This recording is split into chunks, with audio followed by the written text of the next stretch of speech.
Bem, para analisar o tema que o nosso grupo ficou responsável, os princípios implícitos da ordem econômica que regem o direito econômico. Bem, sobre os princípios do direito econômico, temos o que se destaca no artigo 170 da Constituição Federal, que diz: a ordem econômica, fundada na valorização do trabalho humano e na livre iniciativa, tem por fim assegurar a todos existência digna, conforme os ditames da justiça social, observados os seguintes princípios: soberania nacional, propriedade privada, função social da propriedade, livre concorrência, defesa do consumidor, defesa do meio ambiente, inclusive mediante tratamento diferenciado, conforme o impacto ambiental dos produtos e serviços e de seus processos de elaboração e prestação. E com destaque para esses três: redução das desigualdades regionais e sociais, busca do pleno emprego, tratamento favorecido para as empresas de pequeno porte constituídas sob as leis brasileiras e que tenham sua sede e administração no país. Bem, sobre esses princípios trazidos, temos a importância deles para reger realmente o direito econômico, para reger as atividades econômicas no país. Bem, princípios como a redução das desigualdades regionais e sociais, a busca do pleno emprego, o tratamento favorecido para as empresas de pequeno porte, são princípios de extrema importância, sobretudo diante do cenário brasileiro, sobretudo diante das dificuldades enfrentadas e aplicadas no país. De modo que, por exemplo, um princípio como a busca do pleno emprego visa, de fato, efetivar que o Estado garanta oportunidades de emprego, que o Estado realmente vise garantir o emprego.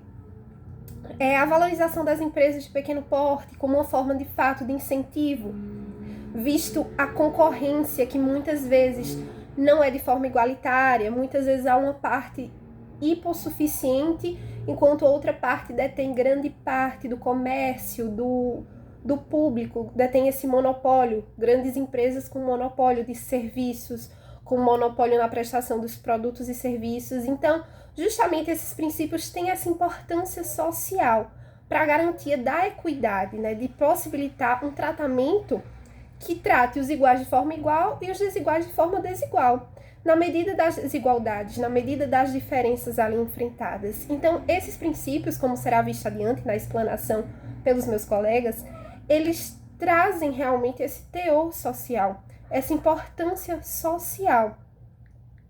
Então, o que será objeto da presente análise é o princípio da redução das desigualdades regionais e sociais, que tem bastante aplicabilidade no direito brasileiro, a busca do pleno emprego e o tratamento favorecido para as empresas de pequeno porte sob as leis constituídas no Brasil e que tenham sua sede e administração no país. Então, se vê aí também uma valorização, um maior apreço pela indústria nacional, pelas empresas nacionais, né, que muitas vezes tem que enfrentar essa concorrência de empresas estrangeiras. Então, o assunto será abordado e analisado adiante. Meu nome é Gabriela, eu vou tratar a respeito do princípio da redução das desigualdades sociais e regionais. Ele está presente no inciso 7 do artigo 170 da Constituição Federal, que vai tratar justamente a respeito da ordem econômica e financeira do Estado. O Estado ele tem essa função de buscar a redução das desigualdades, justamente para propor uma existência digna da pessoa humana. E essa existência digna ela está presente como um dos objetivos fundamentais da ordem econômica e está no caput desse artigo. O Brasil, por ser um país tão grande, o legislador buscou mecanismos que pudessem garantir que todas as áreas do país tivessem a devida atenção do Estado, justamente para tentar igualar a distribuição de renda e combater a desproporção de riquezas entre as regiões. Além disso, a gente consegue visualizar políticas públicas do Brasil que buscam a igualdade social, justamente para combater ainda mais essa desigualdade. Essas políticas públicas, elas não podem ser vistas como privilégios, porque elas são também mecanismos que buscam a desigualdade justamente em suas diferenças. Novamente, a gente consegue visualizar que esse princípio, ele tem impacto em toda a ordem brasileira e ele está presente em todo o ordenamento jurídico do Brasil. No artigo 3º da Constituição Federal, que demonstra os objetivos fundamentais da União, um deles é justamente o combate à pobreza, à marginalização e às desigualdades regionais e sociais. Ele está presente também na área administrativa, na área tributária, onde trata a respeito da União não poder instituir tributos de forma que não seja uniforme em todo o cenário brasileiro, mas ela pode conceder incentivos fiscais que busquem justamente o equilíbrio entre as regiões. A lei orçamentária também, que fala sobre, ela deve vir acompanhada de um demonstrativo regionalizado do seu efeito. Então, é visto que esse princípio não está apenas na ordem econômica e financeira do Estado, ele está em todo o ordenamento jurídico e a gente consegue ver o seu funcionamento em todo o cenário brasileiro.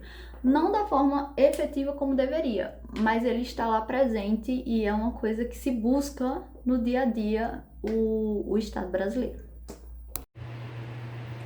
Dando continuidade à apresentação, outro princípio que nós podemos observar e apontar como princípio fim e implícito do direito econômico é o princípio da busca do pleno emprego.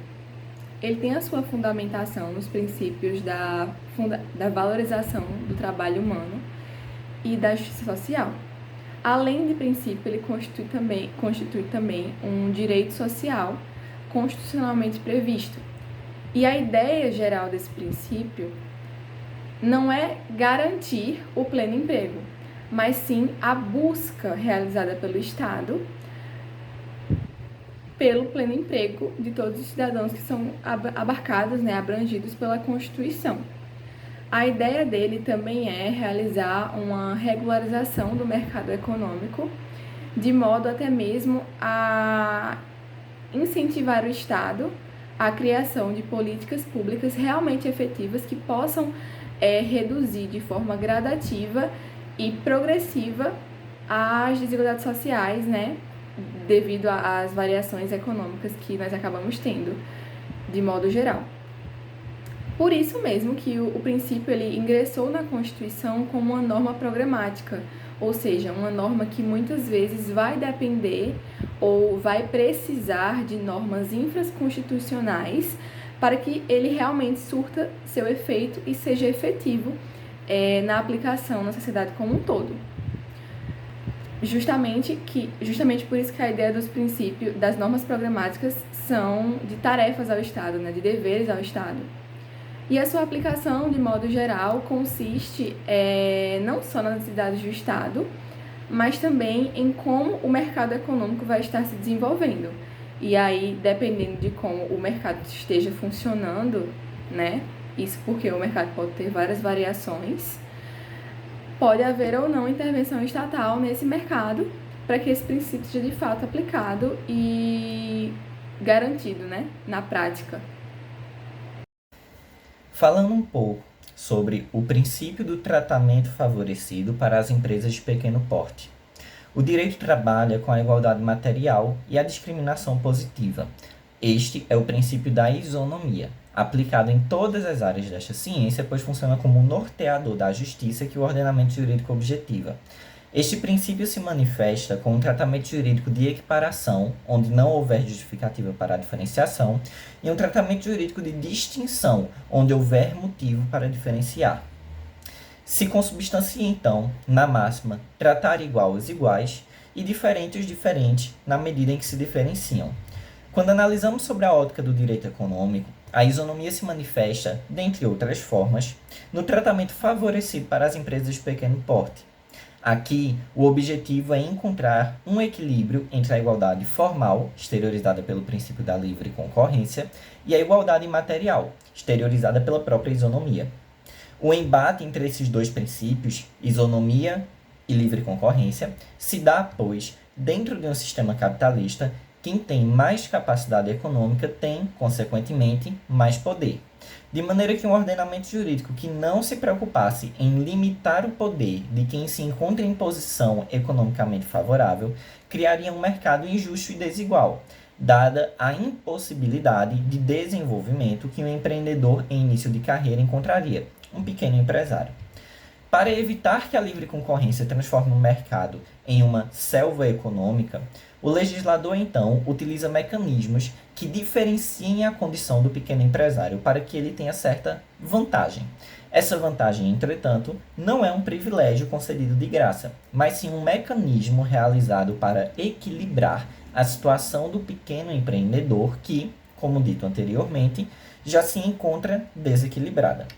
Esse princípio se concretiza, por fim, quando a pequena empresa, definida como aquela cuja receita bruta anual seja igual ou inferior a R$ 360 mil, e a empresa de pequeno porte, empresa cuja receita bruta anual seja superior a 360 mil e igual ou inferior a 4,8 milhões, possuem, dados por seus próprios estatutos, dispositivos jurídicos privilegiadores de várias ordens, mas notadamente na área creditícia e tributária, pois são as áreas que mais tocam a realidade do empresário. Esse princípio, além de equilibrar a situação de desigualdade, também garante o favorecimento do mercado nacional, uma vez que favorece o pequeno empreendedor.